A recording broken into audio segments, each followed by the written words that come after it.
This is Mike Essen, South Florida's conservative voice. I'm in South Florida, which means I'm going to pay a tribute to my beloved governor. I'm going to miss him when he leaves, but 2 terms is fair, Ron DeSantis. In the 21st century, I've never seen a better politician, period, that has taken office in America. And I am blessed to not only live under the state, but people should be blessed in this country to have him as a leader for many causes. I'm going to make the first one. Is the one I really owe him for.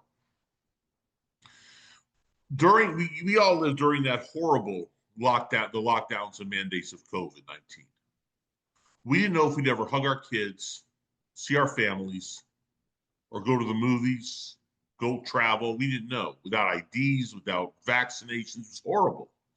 People forgot what the meaning of freedom was in the world, except for Kristi Noem, who at one point kept her state open. But the one who led the fight nationally to stop mandates, to stop masks, to stop COVID lockdowns was our beloved Governor Ron DeSantis. Even his own party, many of the people said, stop this, Governor, it's not going to work, stop it. He did not stop. He was relentless. He even told Joe Biden, I got to imitate his voice here, I may not be Rich Little, I don't want to hear a blip from you about COVID until we cross the border. Can we close the border? It was a heroic effort. I've been hugged. I've seen family. I've gone to the movies. I've traveled. I'm doing the show. I go out and socialize. And thanks to my beloved Governor Ron DeSantis, is a possibility. Kids are socializing again. They don't wear these burqas, aka masks, over their face that were totally useless anyways. We're not mandated to get vaccines. That is completely unconstitutional, undemocratic, and un-American. And it's totalitarianism is its worst. So we lived under it. We know what it's like to lose our freedom. We always need that strong leader. I will take 2 examples that are like this with Governor DeSantis, which echo his sentiments. Martin Luther King was told, don't try to end segregation. You're crazy, Martin. You're crazy, Dr. King. He lost some battles but won the war. I wasn't around during the 60s, thank God. I hate that decade. But regardless, if you would have come down where I live with, say, black water fountain, coloreds, they used to call them coloreds back then, coloreds water fountain, white water fountain, coloreds restroom, white restroom. He led the fight to put an end to it, like DeSantis led the fight for our freedom. He freed this country as well. The best president of my lifetime, and I was born when Nixon was president, is Ronald Reagan. Different show why, but he led the fight against worldwide communism, against the evil empire. When I was a kid, I was 12, 13, 14. I was a young conservative at 14 anyways. We used to worry about nuclear war. People were terrified of it. Because now that we used to terrify the Soviet Union would attack us. Thanks to Ronald Reagan, he lost a lot of battles. He won the war. People thought it was impossible. He told them, you got to live together. You got to give up SDI. You got to stop spending money on defense. Because of him, we are safe because there is no Soviet Union anymore.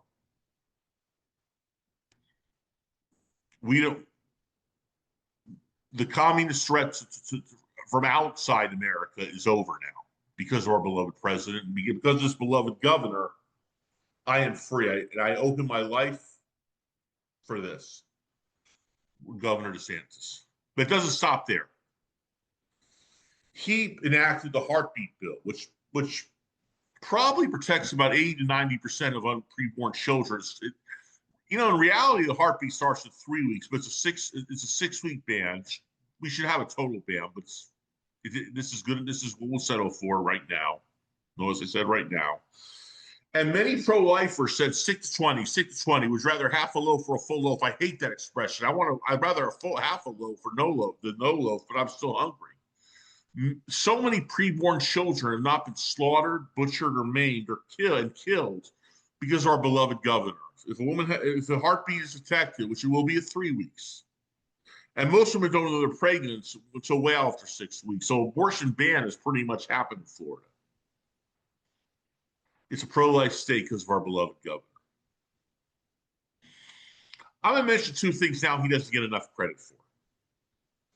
He signed with Juan Fernandez Barquin, who was state representative at the time, the Anti-Riot Act. This made it so policemen, so it would be more of a felony to riot, more prison time. Police could do more to stop riots in the midst of one, and it worked. Ever since that has happened, a few years back, before it was around a little before he ran for re-election in 2022, I haven't heard of a riot in the state. So far, let's just recap about our beloved governor. He saved our freedom. He saved lives of many preborn children. And he saved lives by making it safe to walk on the streets so no one riots anymore. There were riots like crazy, people beating with Molotov cocktails. It was out of control. And of course, what does the left say? He was racist. Everything they don't like is racist. Remember, Chris Matthews said the word Chicago is racist. Boy, Frank Sinatra sang that song today, he'd be targeted by the NAACP. It's crazy. The second thing is he is a mental health champion. I know his wife, Casey DeSantis, is to mental health. What Ashley Moody is to human trafficking. She is a champion too. But I'm going to mention some things that our beloved governor and her accomplished together. She is head of Hope for Florida, which works with substance abuse, emotional issues, suicide watch, all that stuff that is crucial. We shouldn't cut a dime. We should increase mental health funding a lot. But the Tristan Murphy Act, Governor DeSantis enacted and helped pass, which instead of for lower crimes in schools, in high schools, instead of jail time, kids would be taught would go to therapy and deal with their emotional issues, not for serious crimes like rioting or arson or rape or murder, littler things. And that's the case. He increased funding for 988-211 and suicide and just mental health lines. He saved a lot of money for grants for addictions, therapy. He is a mental health champion. And, I wish even the Democrats would give him credit for that. I wish they would say, I don't agree with him, but here's something we can agree on. That was the good old days of politics when people reached across the aisle, agreed, or what have you. Here's a man who is a mental health rights champion in the tradition of Selena Gomez and his wife, Casey DeSantis. He is a mental health champion. And those two people are, but he is too. Critical race theory is an evil practice. This will make him even more of a hero to me when he banned this in the schools. Scumbag former Attorney General, thank God he's former, Merrick Garland, said anybody who complains about critical race theory is going to be called a domestic terrorist, parents who do. Critical race theory is the concerted effort to teach white kids they're guilty for the crimes of black people, and black people that whiteys are enemy, they're not good enough to get the jobs they get. Governor DeSantis abolished this and punished schools for teaching it. Thank God for our beloved governor. And you know what the left said to me? I talked to the left-wingers too. On many occasions, this isn't being taught.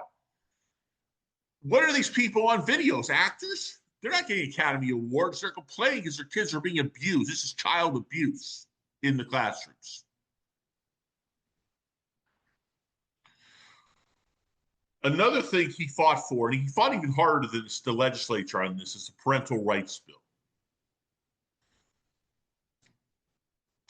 At first, the legislature was very wimpy about this. They're like, well, we don't want to offend the left. We'll make it to third grade. So this would make it so the gender transitioning and queer month and LGBT month and graphic sex education of either side would not be talked about in the schools. The left, in an embarrassingly idiotic move, called this a "Don't Say Gay" bill. Didn't even say anything about being gay on there. Of course, that's a ploy. The media picked up on it, and it's supposed to be neutral. Well, say what you want, cry what you want, cry till the cows come home. It was passed. And Governor DeSantis did something that was even more remarkable than signing this bill. At first, I was very critical of the bill when I had my show on Blog Talk because it went to third grade. That's a quarter of a loaf, step of pygmy. But the giant Ron DeSantis, former baseball star and baseball fan like myself, I'm not a former baseball star, I'm a baseball fan.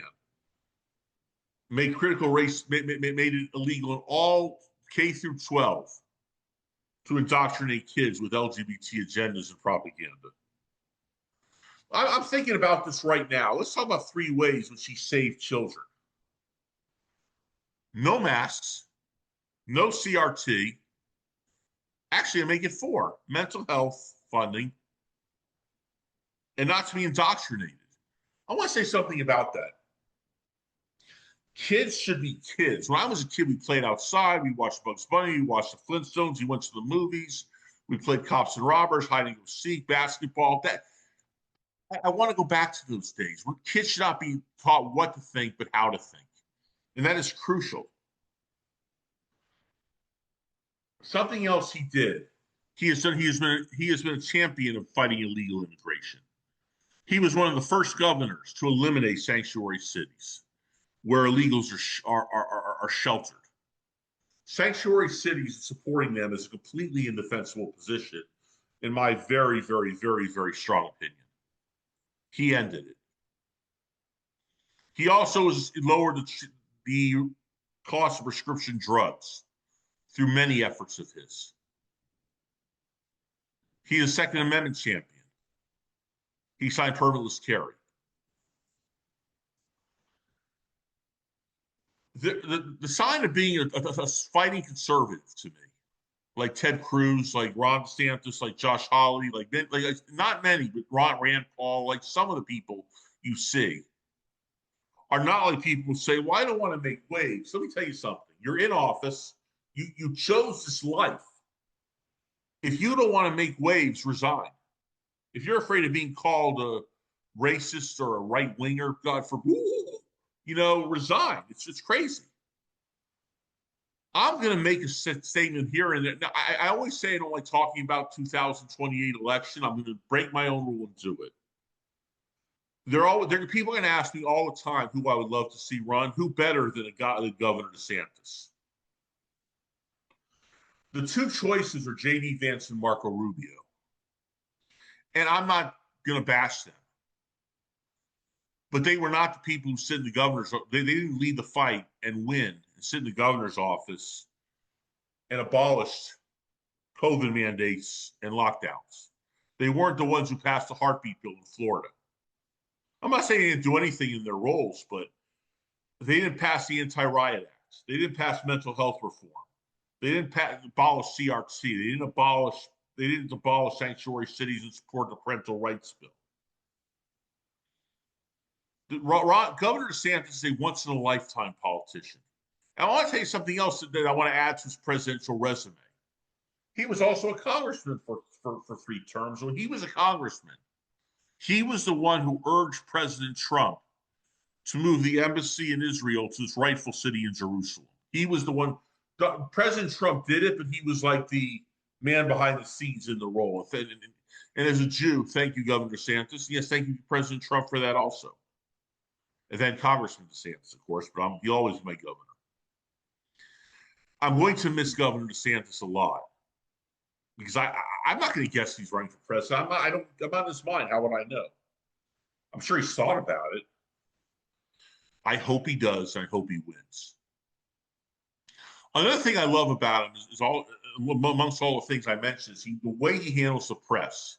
He doesn't call names, but boy, he knows how to defend himself. These sick lefties attacked his wife when she had cancer, like Nikki Fried. He knew how to attack her back. And as great a governor as he was, Casey DeSantis, our beloved first lady in Florida, had cancer.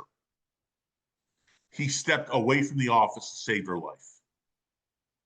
He saved his wife's life. He saved our freedom. He saved a lot of kids from being butchered in the womb and butchered emotionally. Byron Donald will most likely, almost certainly be the nominee. I think he'll be our next governor over David Jolly. I don't have a crystal ball. I can't tell you how he'll be, but he has big shoes to fill. And I'm personally glad that our beloved governor did not choose a baseball career because he was great at what he did. He was a great JAG, a great congressman, and a wonderful once-in-a-lifetime governor. I love doing this show. I love speaking my mind, talking about my opinions, just talking about the pure facts. And one thing I don't get is why the left doesn't like him. I know some of these policies they don't like, but when they hug their kids, they should remind themselves when they eat Thanksgiving dinner and they don't wear masks and they go out anywhere, not just movies, malls. It's because of him. He led the fight. Mental health reform, they're benefiting from it. They're benefiting from all these policies. I can't read the mind of a progressive. I'm going to stop trying. Mike, stop it. Yes, Mike. Please click like and subscribe to the Mike Essen Show and watch, and please tell a friend about it. Conservatives, you will love it. Progressives, you'll love to hate it. Thank you and goodbye and good luck.